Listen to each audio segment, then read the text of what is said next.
Terima kasih untuk Kak Erli, terima kasih untuk Gita yang sudah mendoakan kita semua. Saya merasa diberkati dengan doa dan juga doa untuk lanjut pelajaran kita chapter 12. Karena sahabat yang lalu gangguan internet yang kurang baik jaringannya, hingga sahabat ini saya mau ulangi apa yang kita bahas minggu yang lalu. Ya. Dan ini adalah meeting terakhir untuk chapter 12.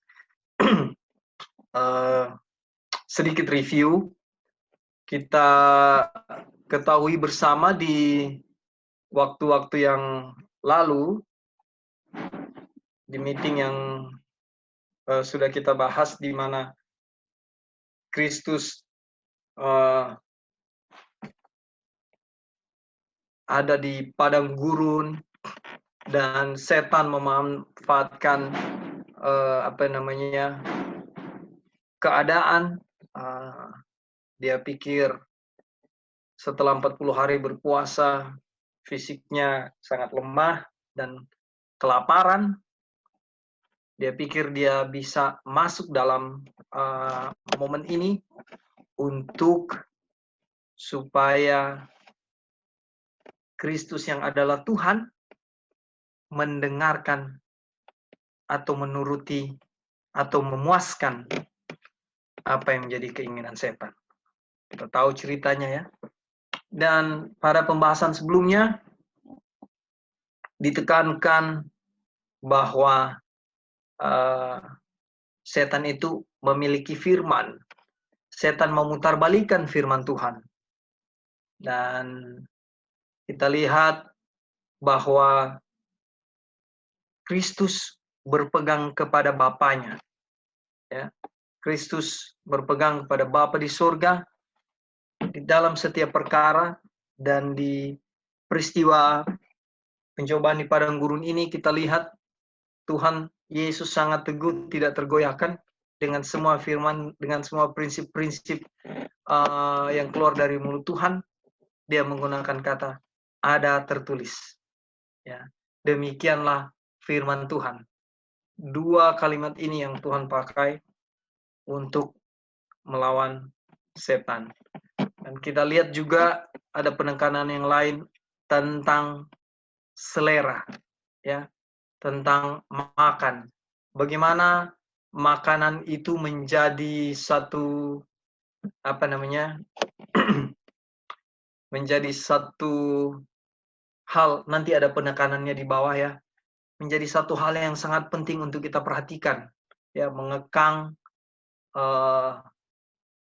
selera, ya, pertarakan ini sangat penting dibahas oleh Sister Gita waktu itu, dan kita lihat kelanjutan dari kutipan-kutipan ini dan pelajaran ini. Baik, saya akan mulai. Ya.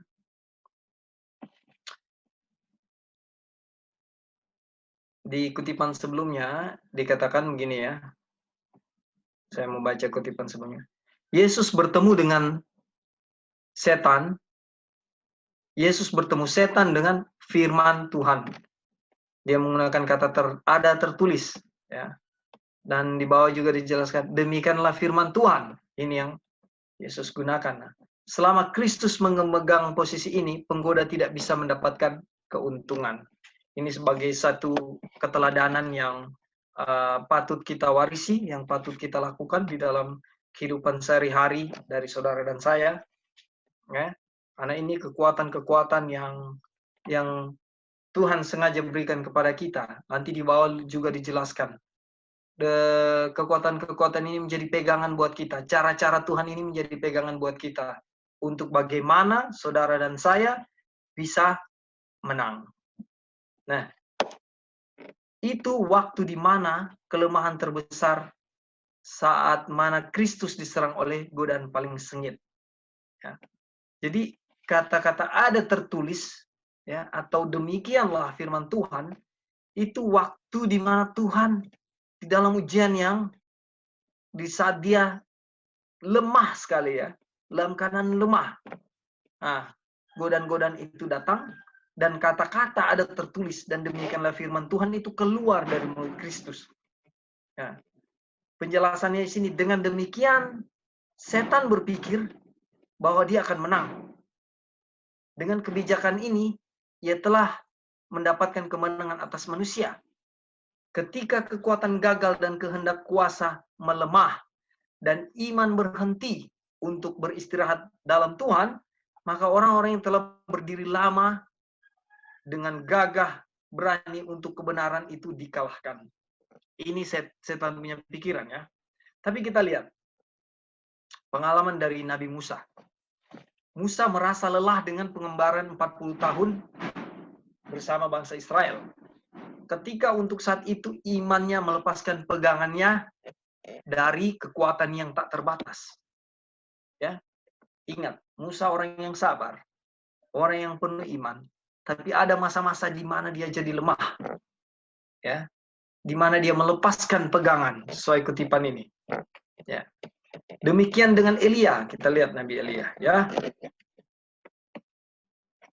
Mereka yang telah berdiri tak gentar di hadapan Raja Ahab, ya, kita lihat ceritanya dia membunuh, ya, telah menghadapi seluruh bangsa Israel dengan 450 nabi Baal, ya, kepala mereka dipenggal. Nah, setelah hari-hari yang mengerikan itu di Karmel, para nabi palsu telah dibunuh dan orang-orang telah menyatakan kesetiaan kepada Tuhan. Jadi waktu nabi-nabi palsu itu, kita tahu ceritanya, nabi-nabi palsu mati dibunuh, ya, oleh Elia, oleh karena kebesaran Tuhan, ya, banyak orang-orang yang bertobat, ya, banyak orang yang kembali kepada Tuhan. Tetapi apa lihat Elia melarikan diri untuk hidupnya. Kata lainnya, Elia takut. Dia lari daripada ancaman Jezebel, pemuja berhala itu. Dengan demikian, setan telah mengambil keuntungan dari kelemahan manusia. Nah, jadi Musa dan Elia adalah satu contoh yang dimuat di dalam kutipan ini, menggambarkan di mana ketika mereka melepaskan pegangan mereka dari Tuhan. Ya. Tapi kita lihat mereka berdua ada di mana sekarang? Mereka ada di surga. Ya. Dan pengalaman yang mereka alami ini boleh jadi tuntunan buat saudara dan saya untuk melihat. Mungkin saudara dan saya mengalami hal yang sama. Kita pernah begitu lemah, kita pernah menjadi lemah. Ya. Tetapi apakah kelemahan kita itu membuat kita melepaskan pegangan kita kepada Tuhan, atau membuang pandangan kita daripada Tuhan, sebagaimana Kristus yang tetap berpegang teguh? Ketika seseorang ditutupi dengan awan, kebingungan dan keadaan, atau menderita karena kemiskinan atau kesusahan, setan siap menggoda dan mengganggu. Ini rentan sekali ya, saudara, ketika kita diperhadapkan dalam keadaan, dalam satu situasi atau masa-masa sulit, apapun bentuknya. Banyak ya masa sulit, entah kehilangan orang yang kita sayangi, kecelakaan, kemiskinan, kekurangan ini, kekurangan itu. Segala sesuatu itu di saat kita begitu lemah seperti Elia, ya, dalam keadaannya ketakutan, seperti Musa dalam kelelahannya, ya, itu sifat alami manusia. Tetapi Kristus memberikan gambaran bahwa itu tidak ada alasan buat saudara dan saya untuk menyerah dengan situasi apapun itu kepada bisikan penggoda, ya, atau kepada apa yang iblis tawarkan. Oleh karena Kristus selalu menjawab segala situasi dan keadaan itu dengan ada tertulis. Demikianlah firman Tuhan. Ini luar biasa ya, saudara-saudara. Mungkin terlihat sederhana, diulang-ulang, tetapi ini kekuatan yang Tuhan wariskan, yang Tuhan ajarkan kepada saudara dan saya. Kita tidak ada pada masa di mana Yesus hidup waktu itu. Saudara dan saya tidak ada di masa itu. Tetapi jejak kakinya kita bisa lihat melalui firman Tuhan. Kemenangan-kemenangannya kita bisa lihat melalui firman-Nya. Dan ini nyata. Kita tidak harus hidup di masa itu. Bahkan orang yang hidup di masa itu tidak percaya kepadanya. Ya. Tetapi apakah kita akan mengambil bagian yang sama? Tidak hidup di masa itu bersama-sama dengan Tuhan, lalu kita juga tidak percaya karena kita tidak hidup di masa itu. Bukan itu ya. Tetapi contoh warisan yang Tuhan berikan kepada manusia berulang-ulang. Tadi kita ada Counsel and Diet yang dibawakan oleh Sister Wanda. Kita lihat satu kutipan diulang-ulang, ya. Jangan ada sesuatu yang kita masukkan di antara jam makan, karena itu akan merusak, melemahkan pencernaan kita, alat-alat pencernaan kita. Ini suatu hal yang penting Tuhan ulang-ulang. Baik, kita lanjut.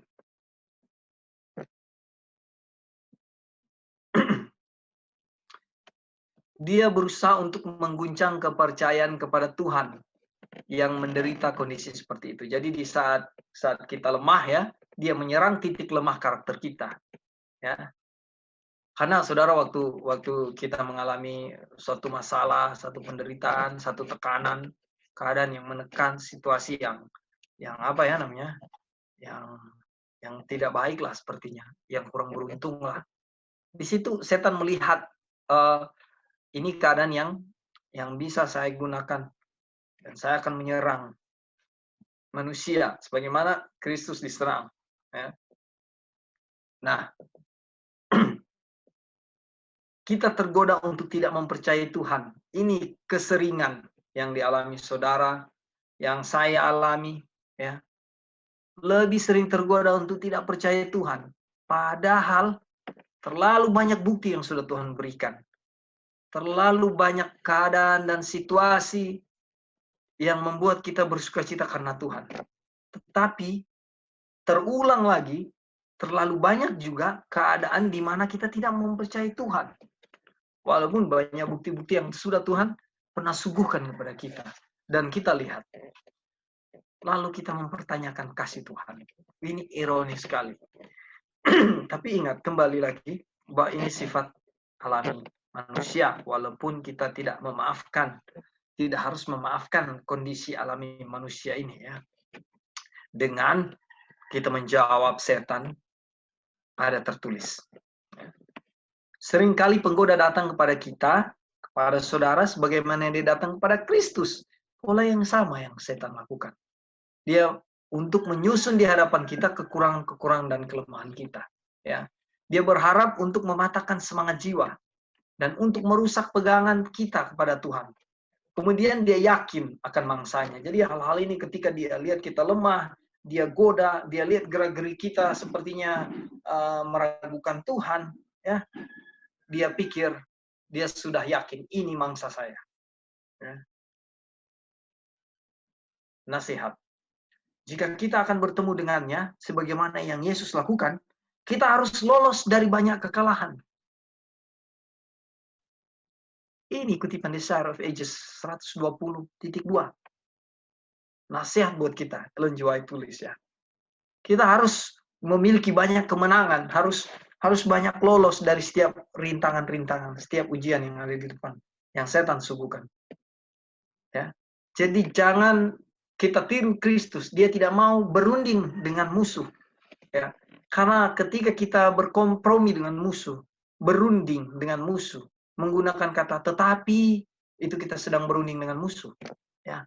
Kita dikatakan sedang memberi musuh sebuah keuntungan. Ini luar biasa. Ada yang mau kasih pendapat sejauh ini? Saudara-saudara?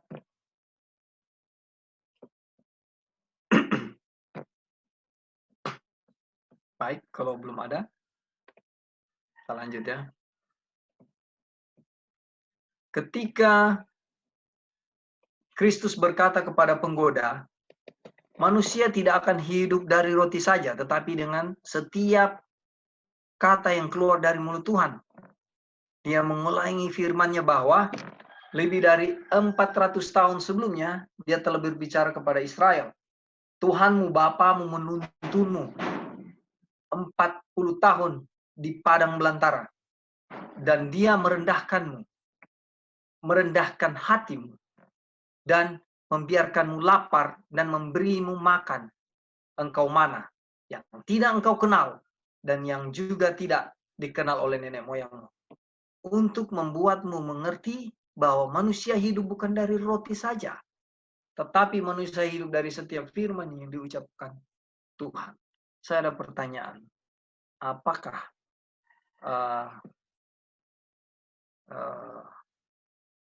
kita tahu ketika kita sedang membahas firman Tuhan, kita selalu bilang bahwa manusia tidak hidup saja dari roti, ya. Manusia tidak hidup dari roti saja, tetapi manusia hidup dari setiap firman yang diucapkan Tuhan. Artinya ini apa? Apakah kalau saudara tidak makan, saya mau kita agak ke dalam sedikit ini. Apakah kalau saudara tidak makan, saudara bisa tetap hidup? Gimana? Tidak. Kalau tidak makan, tidak hidup ya? Bukan nggak hidup sih, kelaparan ya kelaparan sakit. Kelaparan sakit dan bisa mati. Iya kan? Iya. Makanya ada begini Kak Arli, ada istilah orang yang malas tidak makan, tidak hidup. Kan? Saya pernah bilang dulu itu. Dan malas artinya tidak kerja dan ya kita nggak bisa makan. Apalagi kalau kita posisi sebagai orang tua yang memiliki tanggung jawab terhadap banyak orang. Nah, ketika kita nggak kerja, nggak makan. Bagaimana kita mau menyelami ayat ini, firman ini, bahwa kita nggak hidup dari roti saja, tetapi dari setiap firman. Pertanyaannya, kalau Kak Arli di meja makan sudah nggak ada apa-apa, di kulkas sudah nggak apa-apa, lalu Kak Arli baca firman, kira-kira bisa hidup nggak? Kalau menurut manusia, flesh, pikiran manusia itu enggak hidup ya. Oleh karena nggak ada makanan. Saya cuma baca firman, bagaimana saya bisa hidup. Baca, terus perutnya udah keburu lapar juga nggak konsentrasi. Nah, itu satu. Artinya, kalaupun dalam keadaan lapar, kita juga nggak bisa baca firman kan? Karena sudah terganggu ya, apalagi udah 2 hari nggak makan, 3 hari. Ya. Kita harus lemas, pasti. Kita harus memiliki pemahaman ya, yang dalam pemahamannya ini pun harus sesuai dengan firman itu sendiri. Kalau kita mau pahami ini secara literal ya kita nggak akan connect dengan ayat ini. Ya. Tapi kalau kita mau bawa kepada Kak Arli, kepada logika sekarang, Kak Arli nggak ada apa-apa di dapur. Tapi Kak Arli percaya firman Tuhan, bahwa firman Tuhan itu memberi kehidupan kepada Kak Arli. Apakah itu akan terjadi atau tidak? Apakah pada akhirnya nanti ada makanan jatuh dari langit? Atau apakah ada aja tetangga yang datang bawa makanan? Atau ada saja yang sampai kita bisa makan? Ya, itu apakah betul. Seperti itu? Nah, ya bisa aja terjadi seperti itu. Amin. Ini perspektif melihat ayat ini bukan secara buta-buta. Ya, saya nggak punya makanan karena satu situasi, karena satu kondisi. Bukan saya malas, tapi saya percaya saya nggak akan mati. Karena bukan dari makanan saya bisa mati, tetapi dari firman ini. Dan Tuhan bisa buat segala cara untuk kita bisa punya makan. Saya punya sahabat karib saya yang mengalami hal ini. Saya juga pernah alami hal ini. Ketika kami bicara meneteslah air mata, ya, air mata keharuan, air mata sukacita karena Tuhan tidak pernah meninggalkan saya waktu saya hidup di rantau, dalam kesusahan. Sahabat saya pun ini seperti itu. Tidak ada uang sepeser pun. Cuma tadi pagi makan, siang nggak makan. Punya anak kecil. Anaknya tanya, "Pak, saya belum makan. Saya sudah lapar." Papanya cuma bilang, sahabat saya ini cuma bilang, "Ya kita minum air aja dulu. Dan setelah itu kita tidur." Karena badan lemes ya. Cuma makan pagi, siang nggak makan. Dan itu makan pagi pun karena memang cuma sangat sedikit yang bisa dimakan. Kata apa namanya, digolongkan bahwa tidak ada makanan lah. Dan anaknya ini harus makan. Sahabat saya ini sedih sekali dengan situasi itu. Dan itu sudah sekitar jam 8 malam. Sudah mau jam 9. Tiba-tiba ada yang mengetuk pintu. Waktu sahabat saya ini buka, ada tetangga ya yang tidak jauh dari tempatnya itu ada merayakan pernikahan, sedang melangsungkan pernikahan. Tapi karena mereka agama Hindu, ya waktu itu peristiwa di Bali, dan ya begitulah, mungkin tidak diundang atau apa, saya tidak mengerti. Tetapi intinya tetangganya datang membawa 6 dos makanan dari pesta pernikahan. Saya mengalami hal yang sama, ceritanya berbeda. Ini Tuhan kasih makan saya. Karena saya percaya Tuhan tidak akan pernah meninggalkan saya dalam segala kesulitan. Waktu itu saya tidak mengerti banyak firman. Tetapi apakah sekarang dengan saya melihat banyak firman yang sudah disuguhkan kepada saya dan saudara, apakah kekhawatiran masa dulu itu, ketidakpercayaan masa dulu itu akan kita bawa kepada saat ini sekarang? Keterlaluan ya. Jadi lihat, inilah ketika saudara percaya pada firman, apapun bentuk persoalan yang saudara miliki dan saya, firman itu yang akan membuktikan, ya, mulut Tuhan itu nggak salah, mulut Tuhan itu nggak ada apa namanya ya, tidak ada dusta di dalam mulutnya. Dan yang menjadi masalah di sini saudara dan saya. Kadang-kadang di saat kita lemah, kita mau membiarkan setan berbisik untuk supaya tidak percaya dengan firman Tuhan. Baik, sejauh ini ada yang mau kasih pendapat? Silakan. Ada yang mau kasih kesaksian seperti kesaksianmu, bisa nggak? Iya, silakan Carly. Ada seorang pendeta yang sekolah saya nggak perlu sebutin namanya, sekolah di Filipina, dan karena pandemik, jadi nggak bisa lagi mereka mencari mereka punya biaya udah habis, dan dia perlu karena istrinya nggak bisa berjualan lagi karena pandemik, jadi mereka bagaimana untuk meneruskan hidup lagi. Jadi mereka berdoa kepada Tuhan. Mereka nggak mau minta sama manusia, tapi mereka mau minta sama Tuhan. Jadi mereka berdoa. Nah, doa mereka Tuhan yang menggerakkan hati orang lain, di Roh Suci yang menggerakkan ada orang lain, seseorang yang tergerak gitu untuk bertanya, cari nomor teleponnya ini pendeta, dikasih, ditelepon lah ini pendeta, Pak Pendeta boleh minta nomor rekeningnya, banknya, saya mau kirim uang. Waduh, pendeta ini kaget gitu ya, karena dia nggak kenal sama orang ini. Ada seseorang yang mengirimkan dia uang, dan uang itu puji Tuhan bisa menutupin mereka punya biaya. Nah itu, di situ kan, jadi dia percaya hanya kepada Tuhan. Ada setiap mereka butuh uang, mereka minta sama Tuhan dan berdoa. Gitu ini pendeta. Jadi bukan hanya satu orang saja, ada beberapa kali dia membutuhkan dan dia berdoa, dan ada orang lain lagi yang digerak saksiannya. Terima kasih. Ini kesaksian membuktikan bahwa Tuhan bekerja di dalam segala sesuatu untuk mendatangkan kebaikan. Kan? Firman Tuhan lagi. Tuhan punya banyak cara untuk kita. Tadi Wanda kasih kesaksian. Aduh, terasa, kok kita belum punya country living. Aduh, waktunya sudah dekat. Segala pressure ya itu seakan-akan ada di sekeliling kita.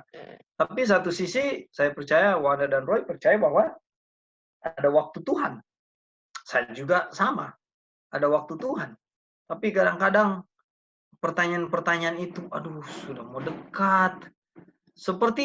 Seperti kita tanyakan, wah, Tuhan ini masa sih dia mau suruh Abraham sembelih si Ishak?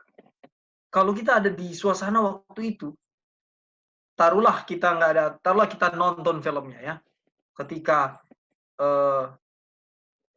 proses dari rumah, Tuhan bilang kepada Abraham bawa untuk sembelih dan perjalanan mereka sampai ke tempat untuk dieksekusi.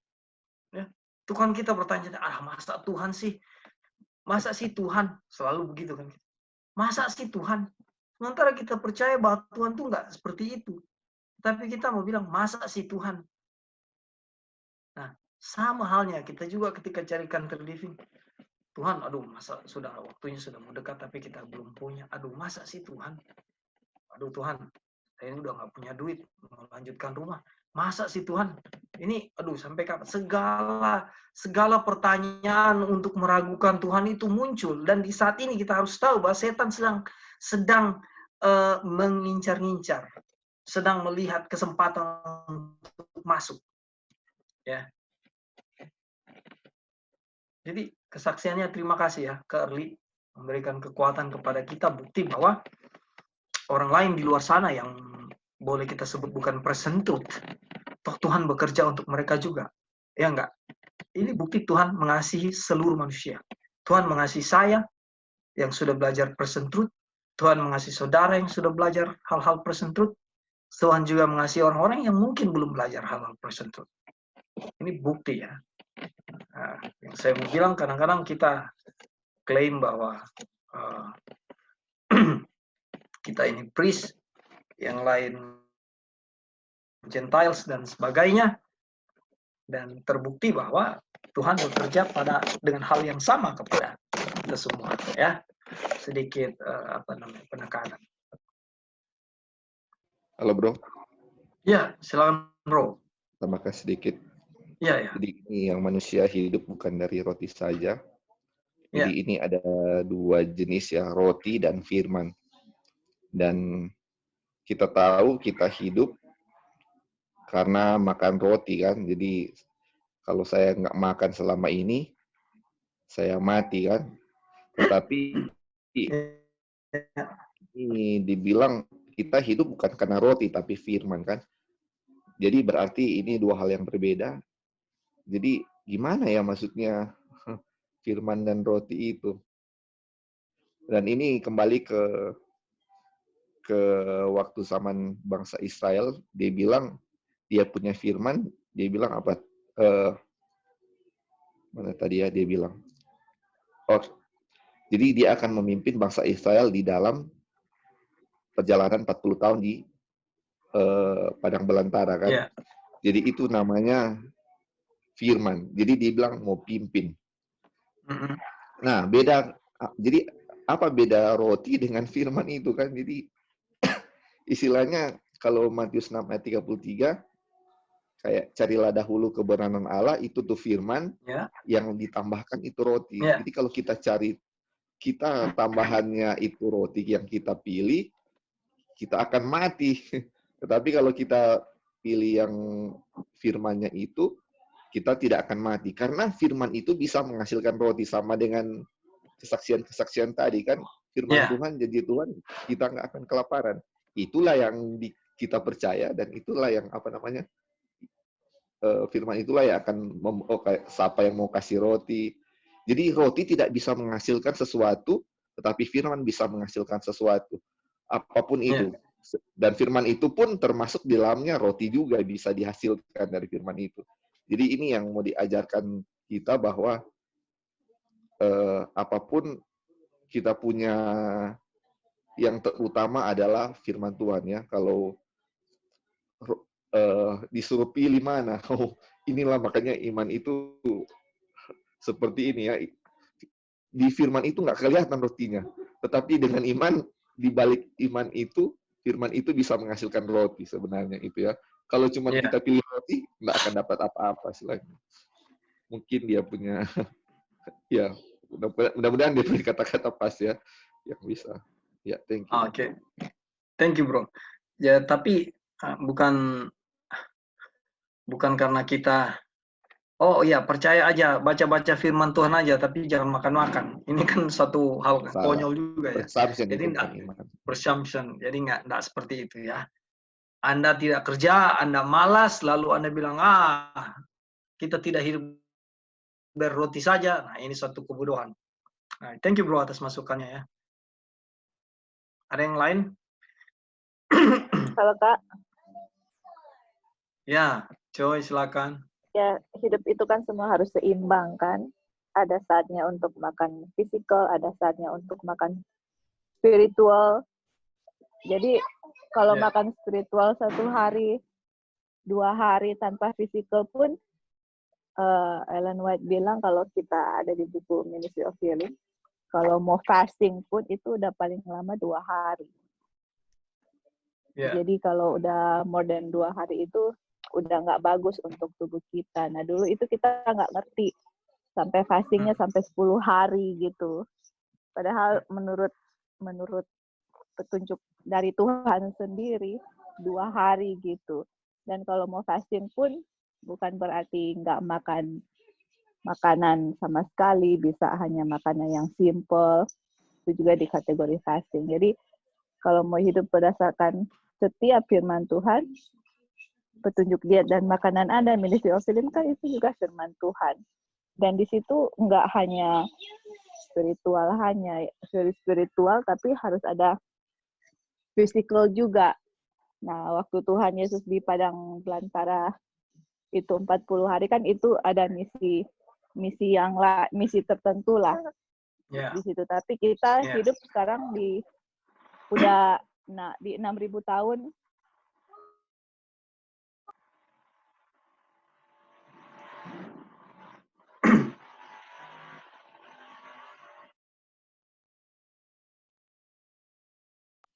Kita hidup sudah di 6.000 tahun, sudah dosa, kita punya fisikal kan sudah lebih lama, lebih menurun begitu. Jadi ya itulah kita dan kita rasa kalau orang mau fasting 40 hari sekarang nggak makan itu bisa saja ada yang akan mati gitu ya. Kita pernah dengar ada yang fasting sampai 42 hari lagi katanya, tapi kita nggak sure kalau itu betul.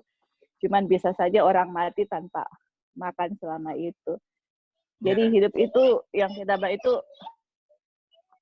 harus seimbang dalam orang punya kehidupan sehari-hari. Tapi yang fokusnya itu adalah pertama cari Tuhan, ya kan, dan lain-lain akan ditambahkan. Dan nanti juga di akhir zaman ada orang yang akan demi mempertahankan kebenaran, apalagi masalah hari Sabat, Ellen White sudah bilang ada yang akan masuk penjara, ada yang akan martir, ada yang akan kelaparan. Tapi kalau firman Tuhan itu yang adalah hidup ada di kita mempertahankan firman Tuhan itu kehidupan itu walaupun tubuh kita akan mati, misalnya Tuhan izinkan mati, tapi firman yang hidup itu akan tetap ada di kita sampai Tuhan Yesus datang, itu akan dibangkitkan karena firman yang hidup itu tetap ada di kita gitu. Jadi banyak dia punya aplikasi ya dalam Matius 4 ayat 4 itu, yang mana kita nggak hidup berdasarkan firman, tapi kita nggak hidup berdasarkan roti saja, tapi berdasarkan firman Tuhan. Ada dia punya aplikasi-aplikasi tertentu, tapi yang paling penting adalah itu Kak, yang Matius 6 ayat 33 dan juga di ayat-ayat yang lain yang mana kita juga harus bekerja, ya kan. Jadi semua itu harus seimbang, jangan kita terlalu ekstrim di satu hal begitu. Itu Kak, Betul, thank you. betul. Ya, terima kasih Joy ya. Ingat jadi segala sesuatunya harus seimbang. Kalau mau ekstrim-ekstrim begitu itu satu presumption ya. Dan itu tidak dibenarkan di hadapan Tuhan. Oke, kita lanjut ya. Kutipannya. Di padang belantara ketika segala sarana rezeki gagal, Tuhan mengirimkan umatnya mana dari surga. Dan pasokan yang cukup dan konstan diberikan Tuhan. Ya.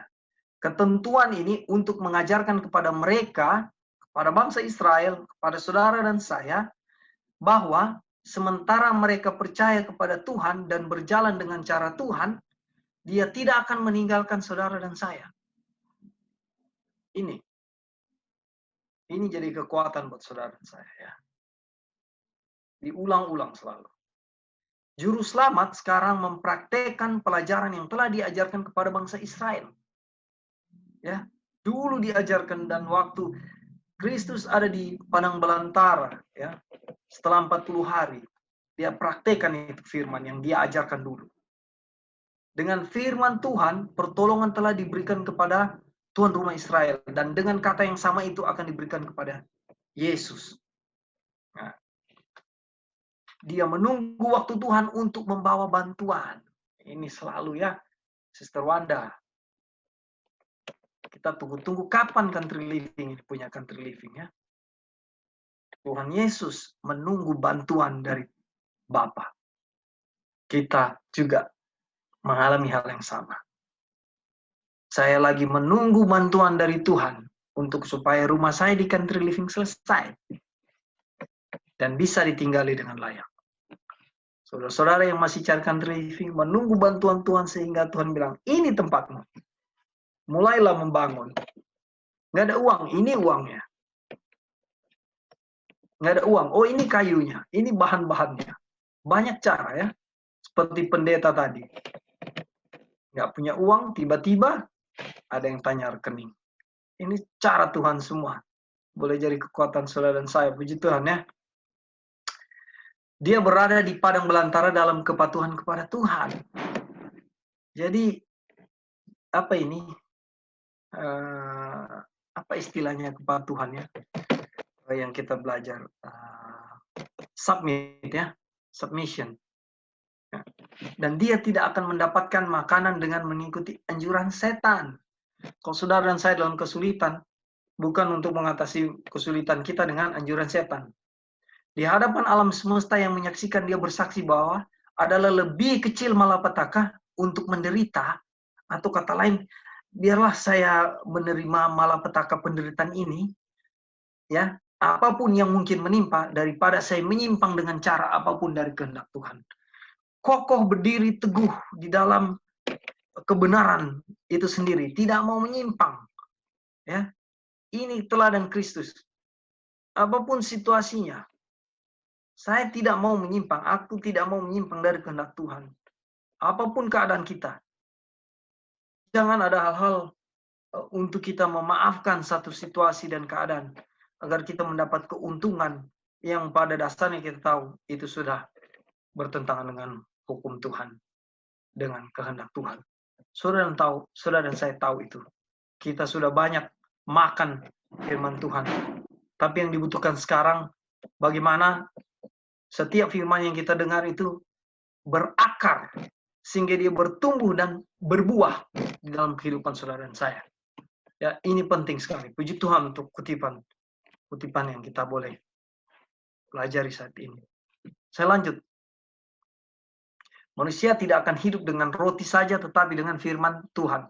Seringkali pengikut Kristus dibawa kemana ia tidak dapat melayani Tuhan dan meneruskan usaha duniawinya.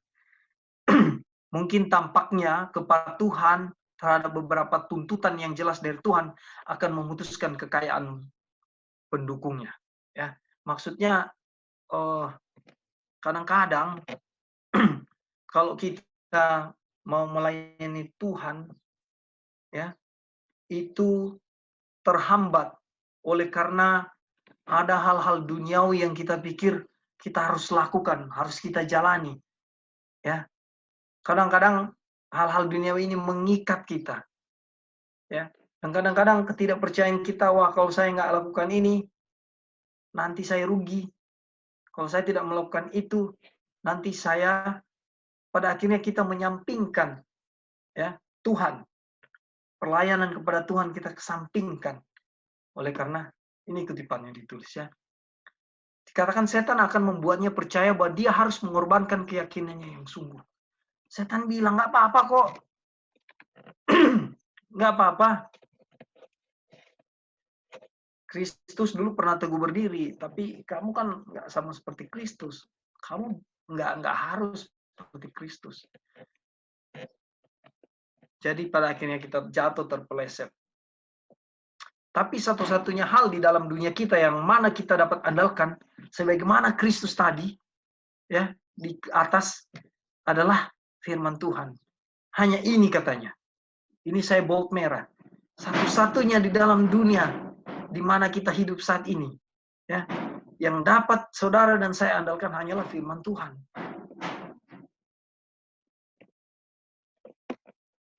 Sudah Lali bilang tadi, sudah Joy mention tadi, Matius 6 ayat 33. Carilah dulu kerajaan Bapa dan kebenarannya, dan semua hal akan ditambahkan kepadamu. Ada yang mau kasih pendapat?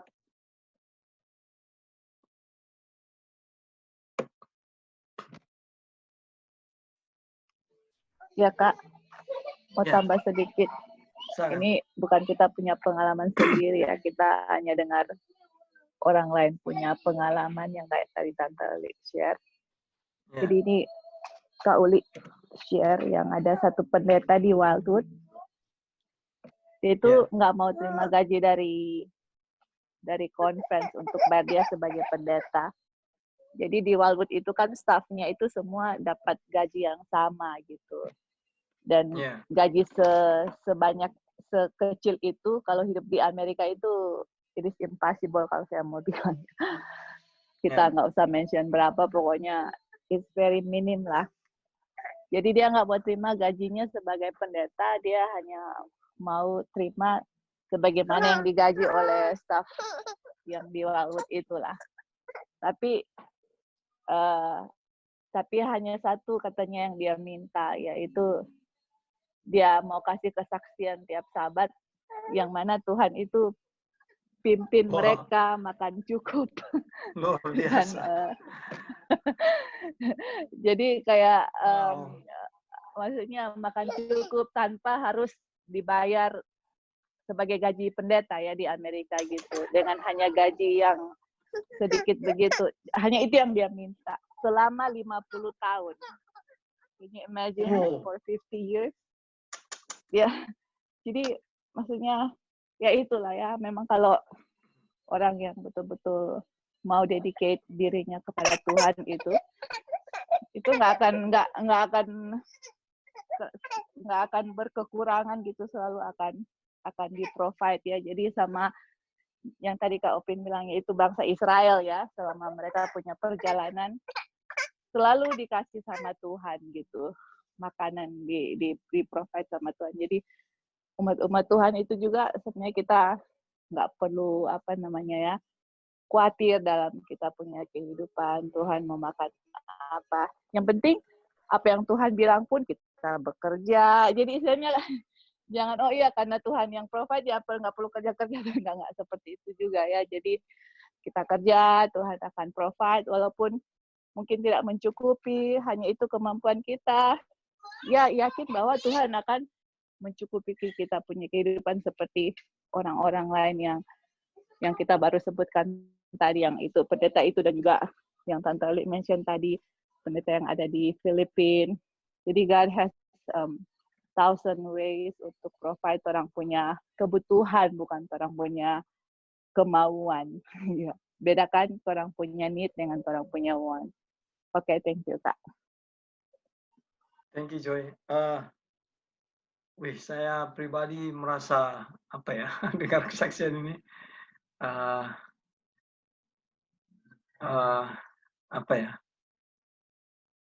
Kalau saya sudah bisa seperti pendeta ini, luar biasa sekali. Kenapa? Ketika dia tidak mau terima gaji, Dan setiap minggu dia hanya minta satu, untuk menyaksikan bahwa Tuhan itu hidup melalui kesaksiannya. Ini hal-hal yang luar biasa ya. Ini hal yang sangat luar biasa di mana Tuhan dimuliakan. Di mana Matius 6 ayat 33 itu menjadi bukti. Ya. Jadi kita kesaksian, makanya kesaksian itu perlu untuk saudara dan saya. Karena yang kita saksikan kepada orang lain, yang kita sampaikan kepada orang lain ini adalah hal-hal tentang betapa mulianya Tuhan, betapa luar biasanya Tuhan, betapa baiknya Tuhan kepada saudara dan saya. Orang lain juga yang mengalami hal yang sama. Lihat Tuhan bekerja ya. Dan ini menjadi kekuatan buat saudara dan saya. Ini pendeta ini luar biasa imannya. Saya percaya mungkin dia ada keluarganya juga mau hidup dengan memberi makan keluarga dengan keterbatasan, tapi dia sanggup menyaksikan bahwa Tuhan hebat, Tuhan hidup. Itu satu hal yang luar biasa. Kembalinya adalah Tuhan dimuliakan. Wih, puji Tuhan ya. Wow. Terima kasih Joy atas kesaksian dan masukannya ya. Kita lihat ini di bawah ayat ini kutipannya. Bahkan dalam kehidupan ini, bukan untuk kebaikan kita menyimpang dari kehendak Bapa di surga. Nggak baik saudara dan saya menyimpang dari kehendak Bapa.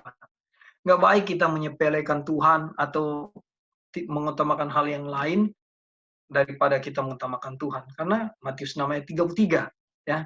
Ketika kita mempelajari kuasa firman-Nya, kita tidak akan mengikuti anjuran setan untuk mendapatkan makanan atau menyelamatkan hidup kita. Ya. Satu-satunya pertanyaan kita adalah, apa perintah Tuhan? Dan apa janji-janjinya? Dengan mengetahui ini, kita akan mematuhi yang satu dan percaya yang lain. Jadi, dua hal itu boleh jadi bahan saudara dan saya. Ya, bahan yang boleh kita pertimbangkan, boleh kita pertanyakan. Apa sih perintahnya Tuhan? Lalu apa sih janjinya? Matius 6 ayat 33. Perintah Tuhan, carilah dulu kerajaan Bapa dan kebenarannya. Nah, itu perintah Tuhan. Ya.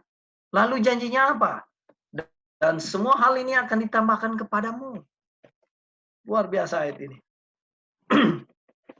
Kalau kita mau menerawang satu ayat, ya, satu firman, dengan teliti, itu kita akan dapat maknanya. Tapi kalau kita cuma baca, ya, tanpa direnungkan, tanpa dibahas mungkin, itu kita nggak akan melihat apa-apa dari firman itu, ya. Jadi dua hal pesan buat saudara kita. Ya, silakan. Itu mengenai ayat itu ya. Dulu kita baca, saya cuman mikir kapan ya ayat ini terjadi gitu. Dulu saya bilang ini ayat ini kayaknya cuman kayak ngomong kosong gitu loh. Karena nggak terjadi kita pada saya gitu. Betul. Nah, sekarang kalau kamu katakan ayat itu, saya katakan amin. Karena apa? Karena kita sudah mengalaminya. Puji Tuhan. Puji Tuhan. Amin. Nah, itu bedanya. Kalau orang udah katakan ayat itu, cuman kita hanya dengar aja seperti nggak ada iyalah iya gitu.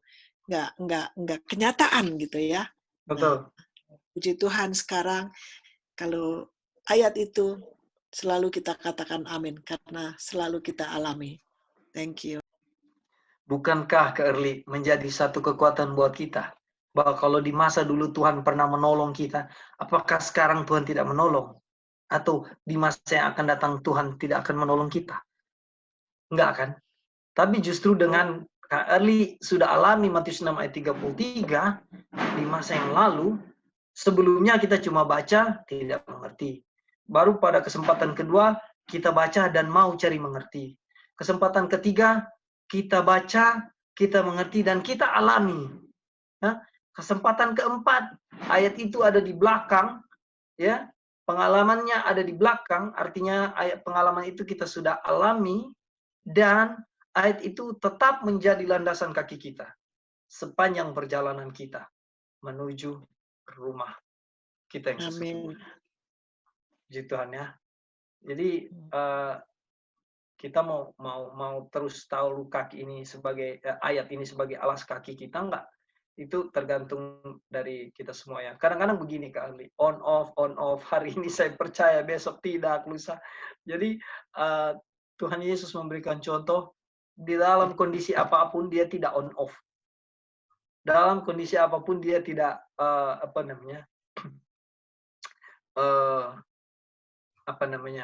istilah orang Manado, tidak pernah tinggalkan. Iya. Cuman dia uji kita. Segala kesempatan ujian itu datang untuk mau menyatakan firman-Nya benar. Iya kan? Betul, tapi ya. Itu akan benar ketika pelaku-pelaku firman itu benar-benar dikatakan pelaku firman karena dia berlandaskan firman Tuhan itu. Firman Tuhan adalah terang bagi jalanku, pelita bagi kakiku, dan terang bagi jalanku. Nah, ini luar biasa kesaksian Kak Arli, bisa mengucap syukur dan bisa mengalami pengalaman ini. Saya juga sudah pernah.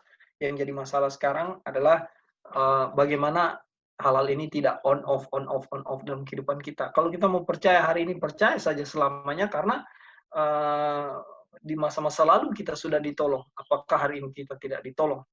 Besok banyak kesaksian saudara-saudara, kalau kita mau sampaikan nggak cukup ya. Ya, puji Tuhan. Halo bro. Ya, Brother Roy, silakan. Iya. Kita boleh tambahkan dengan mengenai carilah dahulu kerajaan Bapa dan kebenarannya, maka yang lain akan ditambahkan kepadamu. Kemudian manusia tidak hanya hidup dari roti saja kan, melainkan dari setiap firman yang keluar dari mulut Tuhan. Ya. Mau menambahkan yang teman-teman lain sudah tambahkan, ini kita ada kutipan yang berhubungan juga dengan kondisi kita hari ini. Saat ini di mana keadaan sudah sepertinya kita sudah semakin dekat dengan time of trouble kan? Iya. Ya. Jadi di sini dikatakan di HS 142.3 dibilang begini. Live the life of faith day by day. Do not become anxious and distressed about the time of trouble, and thus have a time of trouble beforehand. Do not keep thinking, I am afraid I shall not stand in the great testing day. You are to live for the present, for this day only. Tomorrow is not yours. Today you are to maintain the victory over self. Today you are to live a life of prayer. Today you are to fight the good fight of faith. Today you are to believe that God blesses you. And as you gain the victory over darkness and unbelief, you will meet the requirements of the Master and will become a blessing to those around you. Nah, jadi jadi di sini dibilang, di sini dibilang Tuhan kasih orang hari ini, cuman hari ini Tuhan kasih. Setiap penggalan kita, perjuangan iman kita, Tuhan kasih tidak sepanjang waktu untuk berjuang, tapi Dia kasih scene by scene atau hari demi hari.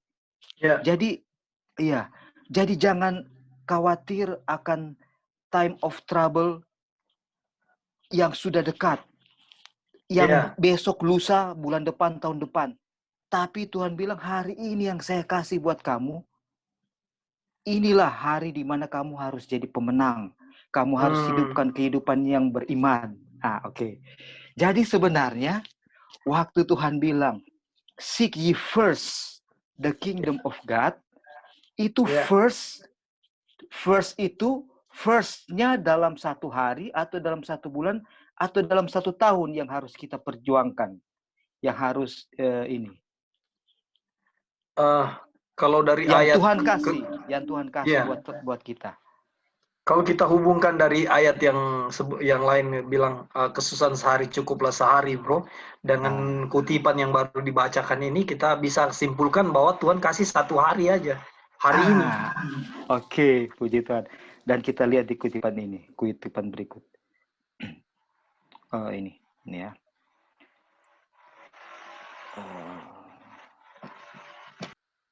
Ini, asking to give di dalam Christ Object Lesson 1:20 dia bilang begini. From hours spent with God, he came forth morning by morning to bring the light of heaven to man. Daily he received a fresh baptism of the Holy Spirit. In the early hours of the new day, the Lord awakened him from his slumbers, and his soul and his lips were anointed with grace, that he might impart to others. His words were given him fresh from the heavenly courts, words that he might speak in season to the weary and oppressed. God had given me, he said, the tongue of the learned, that I should know how to speak a word in season to him that is weary. He wakened morning by morning. He wakened mine ear to hear as the learned. Wow, jadi ini orang belajar dari Tuhan Yesus ya. Yeah. Jadi Tuhan Yesus itu, dia bisa seperti Yesus yang merupakan seorang medical missionary sejati. Itu karena, dan dia juga bisa mengisi apa yang kutipan yang sebelumnya lakukan. Dia bisa hidup by faith, dan dia bisa menang 1 hari, dia bisa menang itu dia mulai dari setiap pagi. Seek ye first the kingdom of God in a day that God given for you today. Kita gabung dengan kutipan sebelumnya. Tomorrow is not yours. Right. Besok belum milik kamu, tapi Tuhan kasih kamu hari ini. Dan hari ini yang pertama kamu cari, righteousness and the kingdom of God. Waktu kita cari itu, itulah yang sama dengan manusia, man shall live not by the bread only, but every word. Jadi waktu kita sudah makan dari roti hidup, firman Tuhan pagi hari, jangan khawatir untuk 1 hari itu. Kita tidak akan jatuh dalam dosa. Artinya bukan jangan khawatir, artinya untuk makanan kebutuhan fisik Tuhan akan sediakan. Dan kita juga tidak akan jatuh dalam dosa, atau akan ada kekuatan untuk kita tidak harus jatuh dalam dosa. Malahan menjadi seorang medical missionary yang Kristus sudah bisa hasilkan. Dan ini kutipan ketiga di dalam review on Januari 6, dia bilang begini. Every Christian should study the life of Christ and should labor as he labored, with the same unselfishness and devotion that characterized his whole life. From his cradle in the manger to the cross of Calvary, the claims of Christ upon our service are new every day. However complete may have been our consecration at conversion, it will avail us nothing unless it be renewed daily. But a consecration that embraces the actual person is fresh, genuine, and acceptable to God. We have not weeks and months to lay at his feet. Tomorrow is not ours, for we have not yet received it. But today we may work for Jesus. Today we may lay our plans and purposes before him for his inspection and approval. Work then while it is day, remembering that the night cometh wherein no man can work. This is God's day, and you are his hired servant. No matter how far his plans and purposes may be from harmonizing with yours, you should do his abiding answer every call, patiently take up every duty, living in your path. Dan kalau kita mau cari lagi kata kunci fresh supply of grace, kita akan dapati juga daily. Ini semua sama. Satu topik yang sama. Bahwa seek ye first the kingdom of God, dan kingdom of God, righteousness of God, dan kingdom of God waktu kita seek harus in the early of day. Dan in the early of day waktu kita seek itu, kita dapat supply of grace untuk one day. Dan jangan pikirkan hari esok. Artinya, jangan khawatirkan hari esok. Karena besok adalah, kalau Tuhan masih kasih dan izinkan, kita berjuang juga. Dan ada kutipan juga bilang, if we are God's today, kalau kita menang bagi Tuhan hari ini, kita milik Tuhan hari ini. Jadi seakan-akan mau menyatakan bahwa kalau kayak seperti, kita nggak harapkan seperti pencuri di samping Yesus ya, tapi seperti itu kurang lebih juga kemurahan Tuhan. Dia tidak berpikir untuk menjadi pemenang iman sepanjang umur hidupnya. Tapi yang dia, ketika Tuhan masih kasih dia, sehari itu, hari terakhir waktu dia bersama-sama dengan Yesus, walaupun hanya itu, kesempatannya yang terakhir, waktu dia mendapatkan supply of grace hari itu, ketika dia tidak sengaja mencari Yesus, tapi dalam keadaan kemurahan Tuhan, Tuhan pertemukan dia di dalam keadaan sebagai yang terhukum untuk dihukum mati bersama-sama dengan Yesus. Saat itu dia melihat grace of God yang dinyatakan melalui Yesus. Dan beberapa waktu sebelumnya, waktu mereka bersama-sama terus, di situ dia melihat, dia menemukan supply of grace, yaitu kemurahan Tuhan. Dan saat itu dia serahkan hatinya kepada Tuhan, dia terima itu. Yang satu hari itu adalah Tuhan kasih baginya, dan dia menang bagi Tuhan hari itu dia kasih hatinya, dia beriman kepada Yesus, dan dia jadi milik Yesus. Yesus jadi milik dia. Dan dia terima janji keselamatan. Dan prinsip inilah yang Tuhan kasih buat kita, bahwa seek ye first the kingdom of God, the word of God. Dan maka soal makan dan minum dan lain-lainnya, Tuhan akan guarantee, akan assure buat kita. Jadi perjuangan kita based on apa? Daily basis. Kita serahkan semua sama Tuhan, mulai dari pagi hari. Thank you, puji Tuhan. Terima kasih bro, ini penekanan yang penting ya.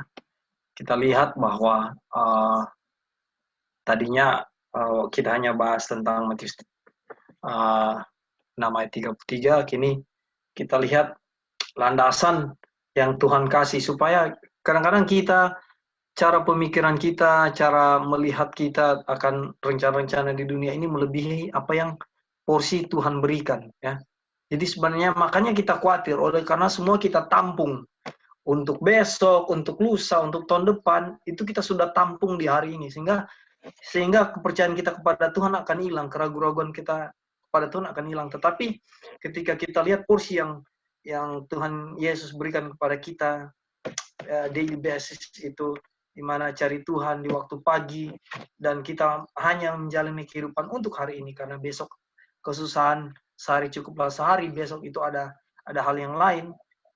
Ini menjadi landasan sangat baik. Terima kasih bro, Tuhan dimuliakan. Dan yang baru disampaikan itu sangat penting. Kita lihat ya, kembali kepada kutipan. Kalau kita lihat di dalam, sudah pernah kita bahas ya, ini kita tahu ini dalam satu pertikaian ya, pertentangan yang sangat besar ini ya, yaitu tentang Kristus dan setan ya. Dikatakan mereka yang setia kepada Tuhan akan melihat ya, dukungan duniawi terputus. Every earthly support cut off. Kita sudah belajar dulu di masa-masa lalu. Kita tahu itu bersama, bahwa mulai pelan-pelan. Sekarang kita lihat ya, untuk traveling sudah dibatasi, sudah diambil hak-hak kita ya. Dan besok akan lebih lagi yang akan kita yang akan diambil dari kita, hak-hak kita, ya. Dan yang dikatakan yang bisa melihat ini, ya, mereka yang setia kepada Tuhan, ya, akan melihat hal-hal ini, ya. Kenapa mereka melihat hal ini terputus, ya, di kutipan di bold merah ini? Karena mereka menolak untuk melanggar hukumnya dalam kepatuhan kepada kuasa duniawi, ya. Mereka akan dilarang untuk membeli atau menjual. Kita akan tiba pada waktu itu nanti. Oleh sebab itu kita disarankan untuk country living.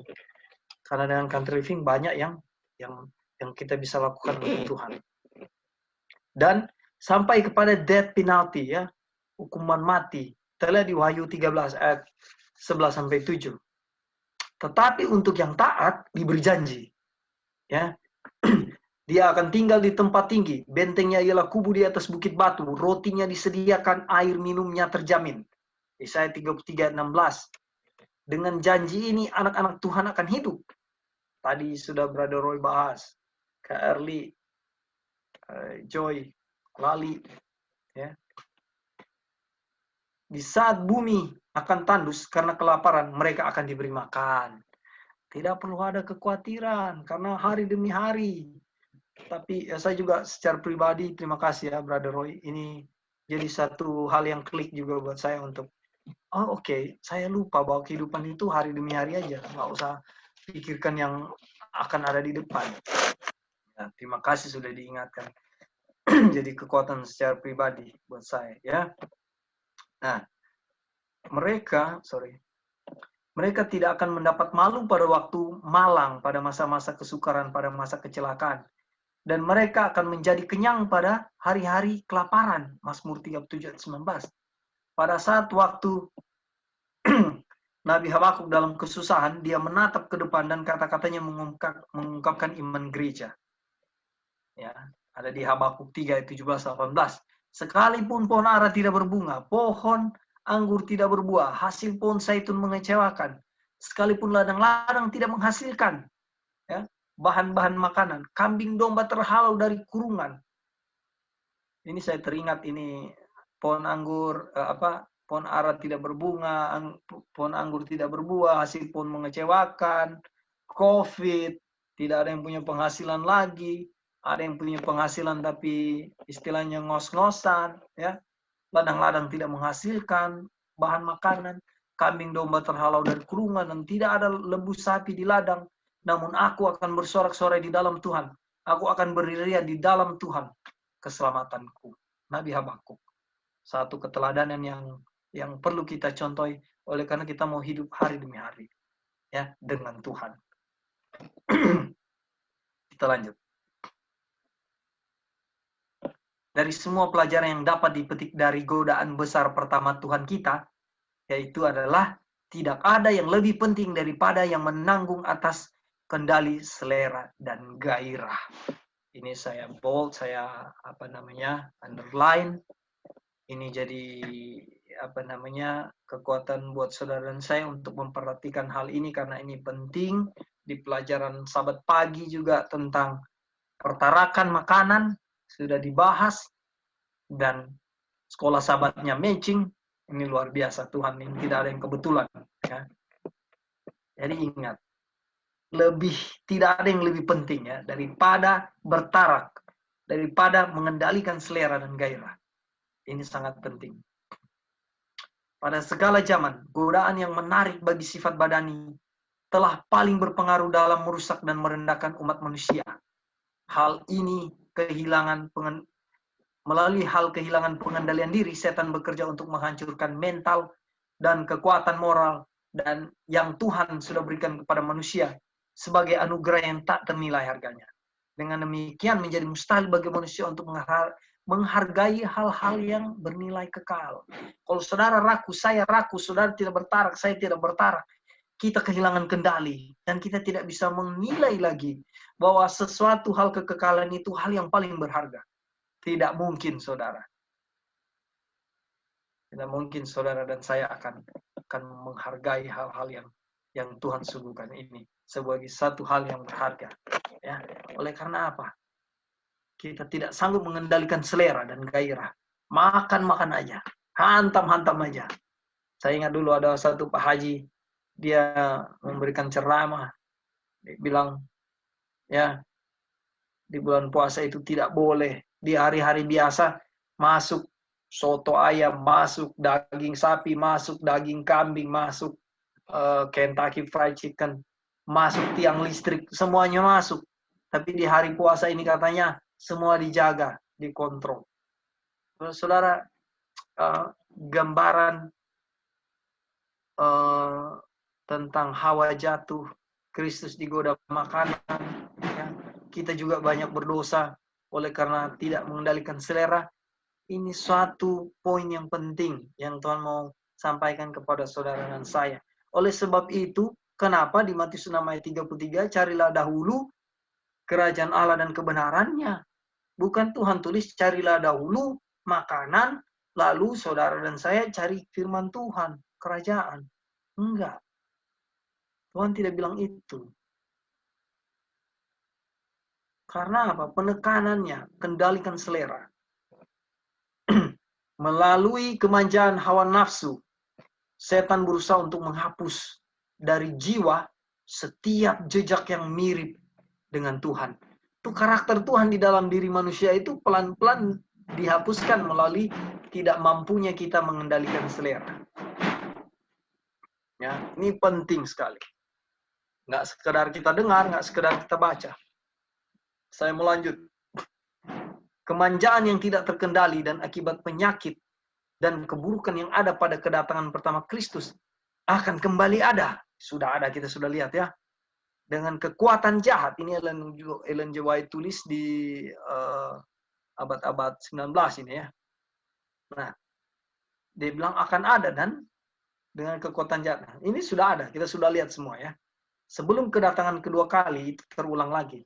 Kristus menyatakan bahwa kondisi dunia akan seperti pada hari-hari sebelum air bah, seperti Sodom dan Gomora.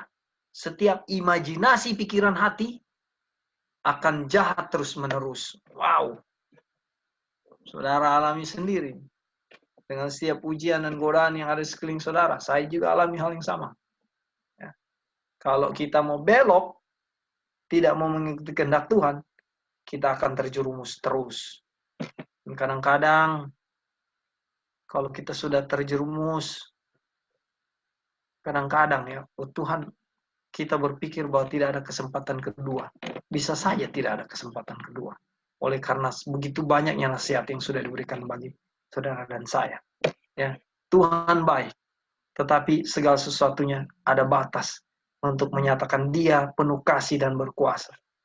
Oleh sebab itu kadang-kadang istilah duniawi bilang, kadang-kadang tidak ada kesempatan kedua. Dan itu banyak sekali kejadiannya ya. Di ambang waktu yang menakutkan itu, kita hidup sekarang ini. Dan bagi kita, hendaknya kembali kepada pelajaran tentang puasa juru selamat. Ini nasihat ya. Hanya dengan penderitaan yang tak terkatakan yang Kristus alami, kita dapat menduga atau mengira jahatnya kemanjaan yang tidak terkendali. Saudara-saudara ditekankan dari atas ya, bahwa pengendalian selera ini jahat. Ya, apalagi kita tidak maksud saya kemanjaan yang tidak terkendali ya. Ini jahat sekali. Nah, teladannya menyatakan bahwa satu-satunya harapan kita akan kehidupan kekal adalah dengan membawa selera dan gairah menjadi tunduk kepada kehendak Tuhan. Wow, ini apa namanya penting sekali buat kita ya. Ini mungkin sudah masih ada, saya lihat berapa kutipan lagi. Oke, saya baca terus aja ya.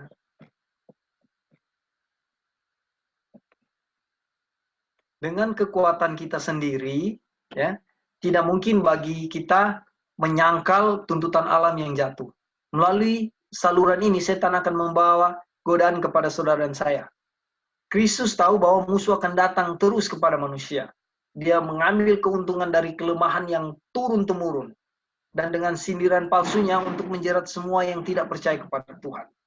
Ini saya garis bawahi. Dan dengan melewati tanah yang harus dilalui manusia, Tuhan kita telah mempersiapkan jalan bagi kita untuk menang.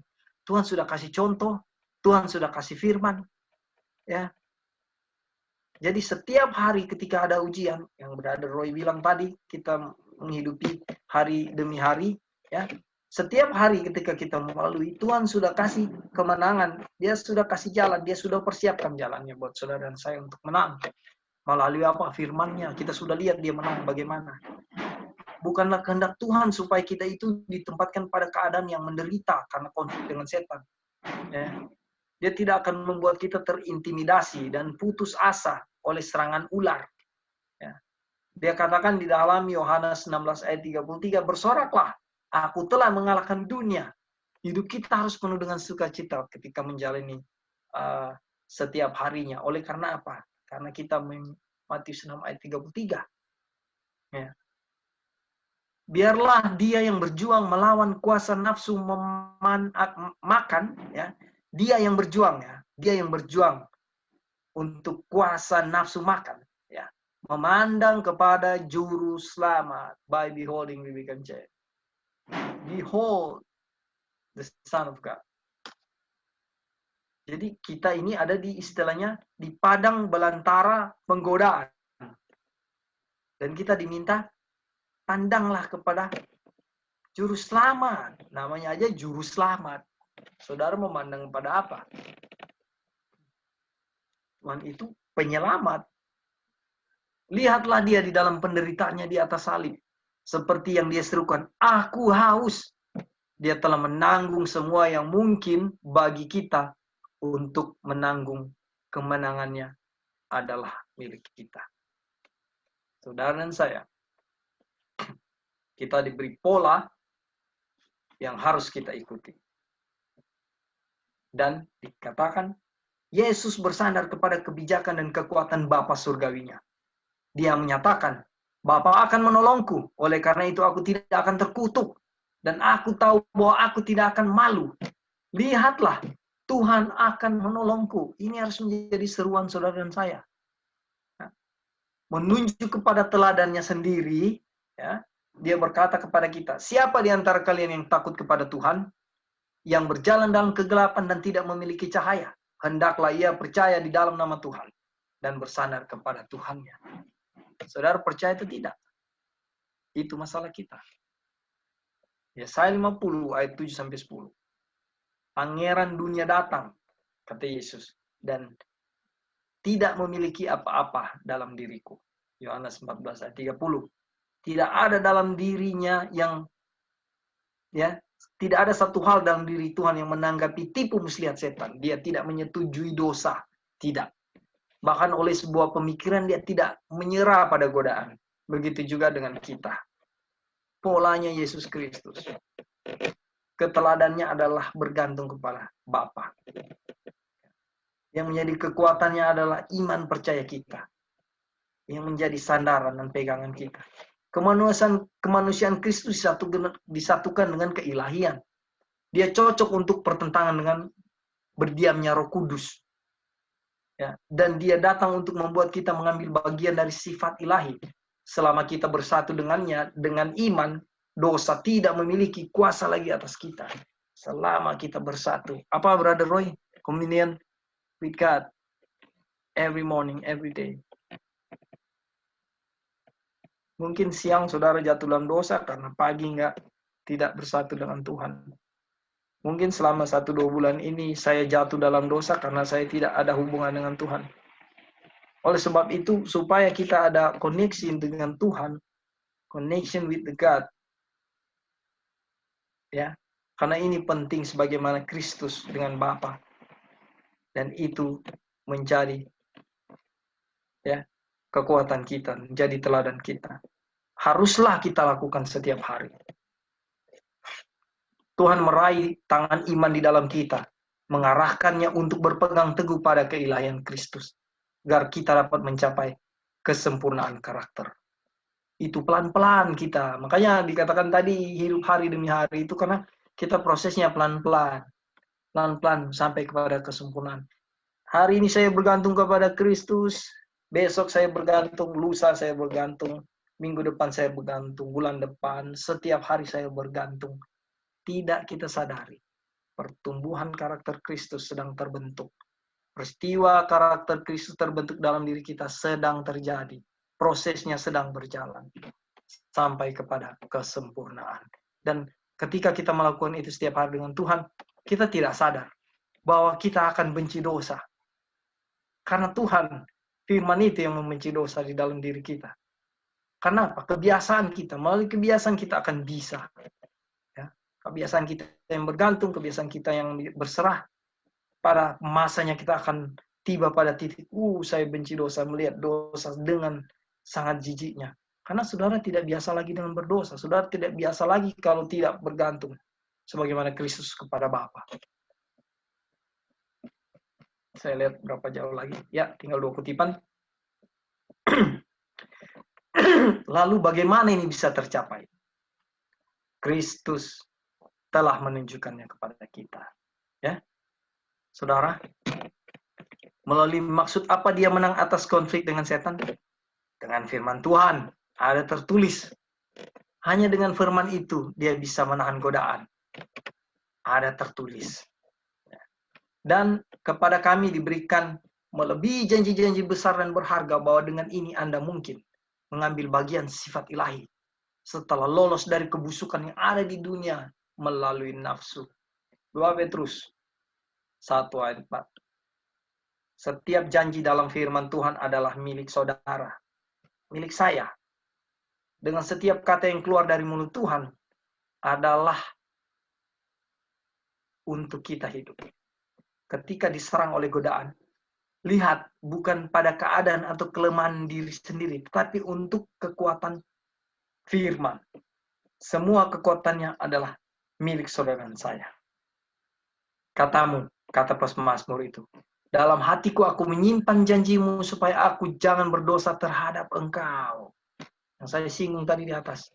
Kalau kita terbiasa hidup dengan Tuhan hari demi hari, kita mampu disanggupkan untuk melihat dosa. Ya. Dosa adalah dosa. Ya. Karena apa? Karena kita menyimpan janji-janji Tuhan. Apa aku bersembunyi di hatiku, ya, bahwa aku mungkin tidak berdosa terhadap engkau. Melalui firman bibirmu aku telah menjaga diriku dari jalan pembinasa. Saudara-saudara yang kekasih dalam Tuhan, apakah saudara-saudara mengerti? Puji Tuhan, walaupun saya menyampaikan ini, yang saya percaya bukan saya yang menyampaikan, saya diberikan pengertian tentang bagaimana hidup, bagaimana Kristus hidup, bagaimana cara-cara Tuhan hidup, bagaimana kita harus bergantung kepada Tuhan kita yang hidup itu.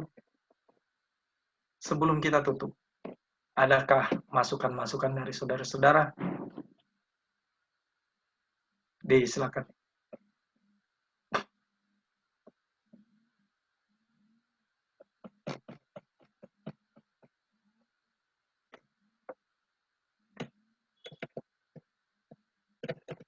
Baik, kalau belum ada, saya kian percaya itu karena semua sudah cukup jelas. Puji Tuhan, terima kasih kepada Tuhan yang sudah memberi pengertian kepada kita bagaimana kehidupan Yesus waktu diuji di dalam mencobaan di padang gurun. Biarlah ini pelajaran chapter 12 ini jadi kekuatan buat saudara dan saya. Masih ada chapter-chapter yang akan datang. Dan setiap firman yang diberikan, nama Tuhanlah yang dimuliakan. Setiap firman yang diberikan, hendaklah menjadi teladan dan kekuatan saudara dan saya. Firman-Mu adalah pelita bagi kakiku dan terang bagi jalanku. Kiranya nama Tuhan dimuliakan dan saya bawa dalam nama Tuhan kita, Yesus Kristus. Amin.